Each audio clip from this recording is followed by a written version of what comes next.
Coral? I'm gonna. Dennis, is there an intruder? What's going on? Do I have to fight him? I'll punch him in the face and slap that butt. Coral, calm down. Look, Coral. Whoa, No, what? there's Okay. very serious. So I'm sure a lot of you have heard about what happened recently on Twitter regarding some statements that Coral made. Ever since I started my series about the rise and fall of Roblox things, one of the most heavily requested ones was probably about the pals. A genuinely sad fate for the group that took over Roblox YouTube for many years. It feels so eerie going back to all of these videos and looking at all the stuff that these people made on this channel. A group collaboration between 5 friends that would end up unfortunately going downhill. And even if you don't like the pals, if you didn't like their channel at all ever, you might find yourself a little bit sad watching this video to see the fate of what went down here.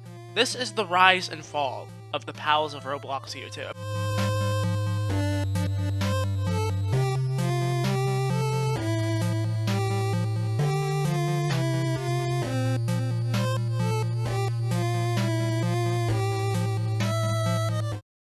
One thing before I actually begin this video though is that the pals are still active on their own separate channels. I'm specifically talking about the group channel today, not their individual channels. They're all still doing pretty well in that regard in their own channels.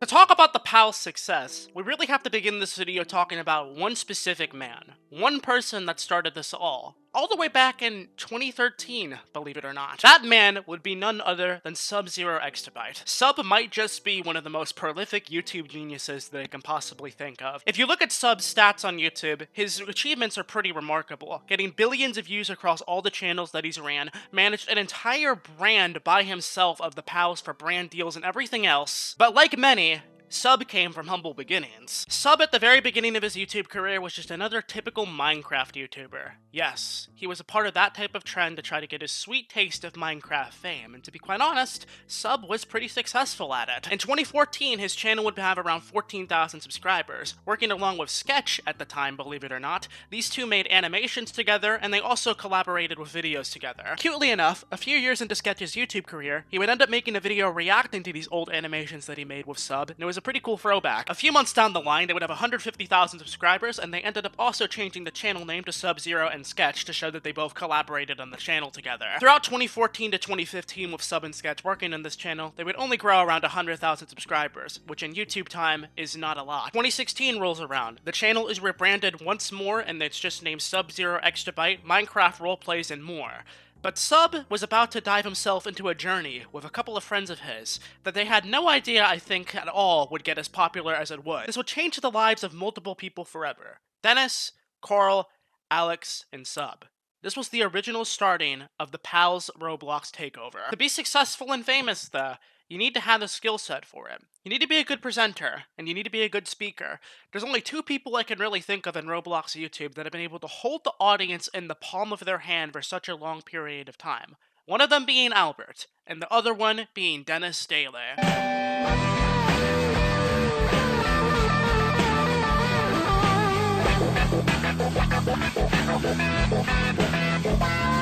Dennis is by far one of the most recognizable Roblox content creators of all time. His views and his reach says it all. He has thousands of followers on multiple different platforms, billions of views, and hundreds of thousands of videos still reeling in every single day on his Roblox channel. It would get to the point where Dennis would be the person that would represent the pals brand altogether, the most recognizable figure in the group. But how did it get to this point though? And how did Dennis actually get so popular? To be honest, that question still puzzles me to this day. Looking at his YouTube stats when he was originally just growing as a small YouTuber, it is absolutely insane to look at. From just a short span of YouTube of under 3 months, he would go from 1 million views a month to 8 million to 48 million. I still do not know what happened here to this day, but he had some godsend algorithm luck is all that I'm saying. And with this algorithm boost that Dennis had, it pretty much boosted the entirety of the pals group altogether. They would introduce the pals group altogether, with all 5 members of it being Sub, Sketch,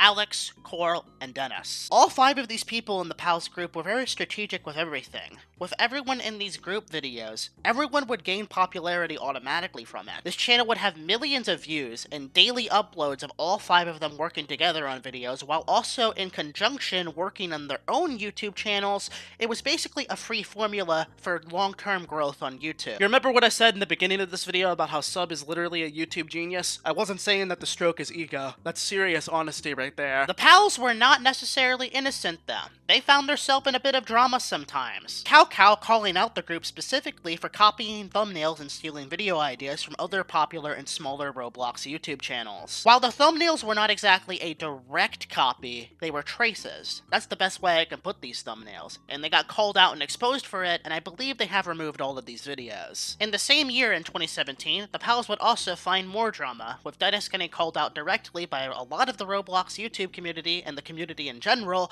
for advertising a free Robux generator website to his young and impressionable audiences. Since then, Dennis has deleted this video and has moved on, but it definitely was a thing that happened. The rest of the pals group was fairly drama-free though, for the most part. Sketch and all the other people never got into any serious drama, and they generally stuck to themselves on YouTube, which was the best solution. For a while, the group was not talked about that much on Roblox YouTube. They were popular, they had audiences, they got hundreds of thousands of views on their YouTube channels, but nobody really talked about them. This would all change in the very beginning of 2019, which was, honestly, I believe was the downfall of the pals. This one situation single-handedly ruined their brand. And I think if you've been watching Roblox YouTube for a while, you know of an infamous name. You know exactly who I'm talking about here. In February of 2019, Coral made some tweets, giving his response to the current adpocalypse going on, which is in regards to a wormhole that people found in YouTube recommending some, very disgusting rings and groups of people on there. Fans talked back about this, and one specific fan that did was Tiff Stuff, who was a huge fan of the pals in general. Coral then responded saying, "You probably should have left the pals fandom because you were 17 consuming content made for 6 to 12-year-olds. Tiff was very upset by this, and said that she had misspent $100 for her school jersey to get the pals written on it.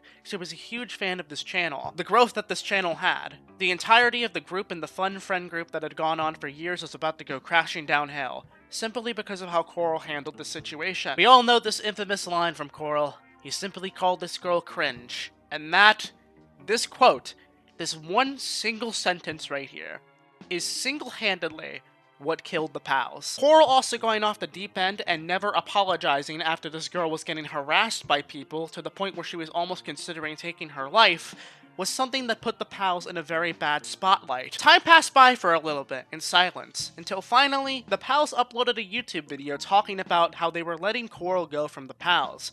And you have to really understand the depth of this video real quick. So I'm sure a lot of you have heard about what happened recently on Twitter regarding some statements that Coral made. We wanted to make this video to lay out the truth of the situation as clearly as we can. So with that being said, it's true. Going forwards, Coral will no longer be a part of the pals. This now removed video from the pals is very sad for me to watch. As a 21-year-old adult, I still find this quite a sad video, because what you see here is Dennis, normally a very happy-go-lucky, energetic guy. He breaks his character completely here, and looks genuinely empathetic, defeated, sad. You never really see that from Dennis in any video that he's ever uploaded. It's the realest part of his character that we will ever see on YouTube. At the ending of this video too, it literally looks like that he's about to break down on camera from sadness. But I guess that's pretty much it, guys. I'm incredibly sorry of everything, the fact that this all had to happen in the first place. I truly hope you know that I wish it could have been another way. It was not an easy decision for us to make, but that's it. A few weeks later, this video of them talking about it would end up being privated, and the channel would be put on a halt for quite a long period of time. I don't think they knew how to truly go about it, moving on with their brand, considering that they involved Coral in almost every video on this channel for the past 3 years of its existence as the Pals on Roblox. Eventually, the announcement came out that they were going to be disbanding the Pals and they would only be pursuing their own personal endeavors on their own channels. It's not hard for me to say that I was not surprised in the slightest when I saw this announcement on my Twitter feed 6 months ago. Coral single-handedly ruined the dynamic of the group altogether, and him not apologizing or saying anything or even bothering to give an acceptance apology for anything that he has grown from his actions, it just showed that he didn't care in the first place, and that really tainted the brand more than anything. It's a sad thing that one friend being ignorant kind of ruined it for everyone else. Maybe, just maybe, if the situation ever went down, and this never happened, or Cole happened to apologize and anything in that regard, maybe the Pals would still be around and maybe they'd still be a group on YouTube. I don't know. Could be possible. It's funny though, because everyone that was in the Pals group originally is doing pretty fine in terms of YouTube right now. So even all this aside, they're all doing still fairly well for themselves. It's a good thing to hear that, at least. Regardless, that is the rise and the fall of the Pals group on Roblox. It's been a while since I've made one of these videos, and I hope that it was a little bit entertaining or interesting to see a history of all these YouTubers that were involved. This is heavily requested, so if anyone else has any other type of Roblox topic, any game, any YouTuber that they'd like to see put in this series, let me know down below in the comment section. Until next time, folks, I'm Kaneko Kitten. Please make sure to like this because so much research went into this video, and I hopefully see you guys goes whatever in my next Roblox video tomorrow. Catch you later. Peace.